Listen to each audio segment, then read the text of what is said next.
Saya ngelihat justru ada yang umurnya jauh lebih, mungkin beda 1 dekade sama dia, tapi masih kekanak-kanakan banget Ya. gitu ya. Dia ini udah mateng.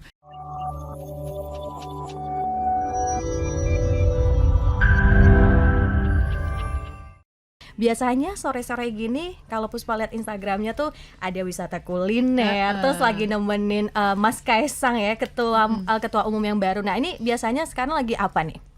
Nggak tentu sih Mbak jadwalnya. Jadi kalau kayak kemarin kami lagi keliling-keliling di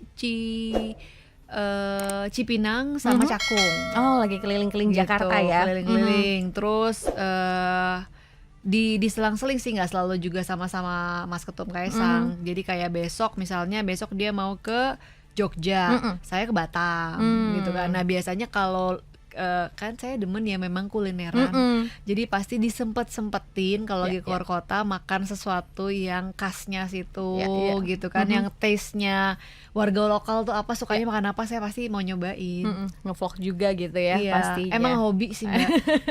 Dan pastinya juga Sis Grace ini kemarin sempat ditanyakan kenapa kok tiba-tiba emang boleh secepat itu dari dapat KTA hari Sabtu terus langsung dijadikan ketua umum di hari Senin, sudah dijelaskan kemarin. Tapi mungkin ada sahabat sonora yang baru join nih. Kenapa alasannya PSI langsung memilih Mas Kaisang jadi ketua umumnya nih, Sis Grace? Sebenarnya prosesnya nggak sebentar ya.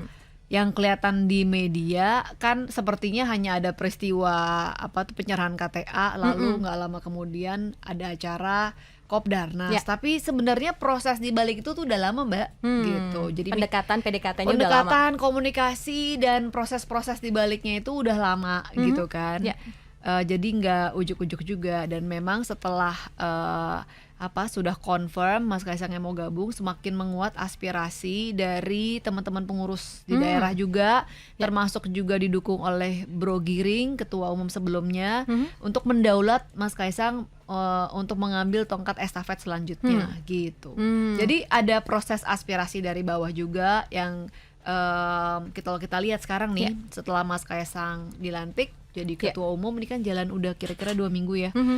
Dan dia tuh nggak putus-putus loh, tiap hari Mbak, belum ada hari liburnya. Udah langsung rapat, langsung keliling-keliling, langsung sowan ke sana ke sini gitu, langsung sosialisasi. Jadi sampai ke bawah kita lihat justru kader, pengurus, caleg itu semangatnya hari ini berlipat-lipat. Artinya memang pengaruh Mas Kaisang ini jadi mood boosternya PSI banget, mood booster, langsung pada percaya diri, optimis banget, dan langsung kalau ngelihat kalau mau libur, ini ketumnya aja nggak libur-libur ya kan, jalan terus hari Sabtu Minggu bablas terus. Gitu. Dan pastinya ini juga ditemani sama kader-kader PSI lainnya, dan ini kan kalau bisa dibilang Mas Kaisang dari pengusaha. Nah ini jadi politikus. Nah ini sebenarnya perubahan seperti apa sih kaderisasi dari PSI untuk bisa ke Mas Kaisang jadi langsung ketua umum? Pasti kan banyak pihak, emang dia bisa, anak muda emang bisa berpolitik atau gimana tuh? Kalau dari interaksi saya sama Mas Ketum Kaisang, justru saya ngelihat dia ini di usianya yang baru 28 tahun, matang banget Mbak. Saya ketemu orang kan banyak ya. Saya ngelihat justru ada yang umurnya jauh lebih, mungkin beda 1 dekade sama dia, tapi masih kekanak-kanakan banget gitu ya. Dia ini udah mateng. Mungkin ya karena dunianya atau yang didengar Mas Kaisang mulai dari dia kecil sampai besar itu ya nggak asing dengan politik gitu kan. Dia kan dari masih umur 6-7 tahun Pak Jokowi udah jadi wali kota Solo 2 periode. Lanjut jadi gubernur DKI, lalu jadi presiden. Jadi mungkin kalau kita di rumah kita masing-masing itu obrolannya apa gitu ya, di rumahnya dia obrolannya sehari-hari tentang masalah-masalah warga di kota Solo. Sering mungkin lihat orang datang minta bantuan karena punya permasalahan, minta dipecahkan masalahnya. Lalu ke DKI Jakarta masalah ibu kota, masalah nasional sebagai presiden, geopolitik juga, jadi udah biasa gitu. Saya ambil contoh lagi Mbak, misalnya saya deh sendiri, saya kan punya anak ya, anak saya 2, umur 9 sama umur 7 gitu kan.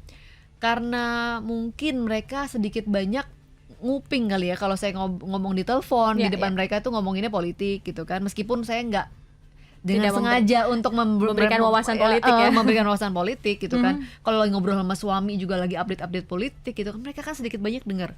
Kemarin ini baru beberapa hari yang lalu saya ngajak anak-anak tuh ke Alam Sutera hari Minggu pagi-pagi. Itu kan di situ polusinya parah ya Mbak. Jadi kita nggak usah lihat ke langit atas, lihat ke depan aja bekabut gitu kan. Terus saya lagi bilang sama suami, wah ini parah banget nih. Terus lihat IQR, wah parah banget hari Minggu pagi 180 lebih angkanya. Terus anak saya umur 7 bisa ngomong begini, Mama kalau begitu kita bisa minta ke government untuk larang mobil dong. Semua harus ganti mobil listrik. Mama bilang dong ke government katanya. Kan Mama kerja sama government katanya. Jadi umur 7 dia langsung nyambung masalah polusi itu solusinya kebijakan dalam pikirannya yang baru 7 tahun dan masih kekanak-kanakan sekali sebenarnya gitu kan. Nah itu baru anakku yang baru terpapar sedikit gitu. Bagaimana seseorang yang dari kecil sampai dewasa terpaparnya dengan aneka isu politik gitu.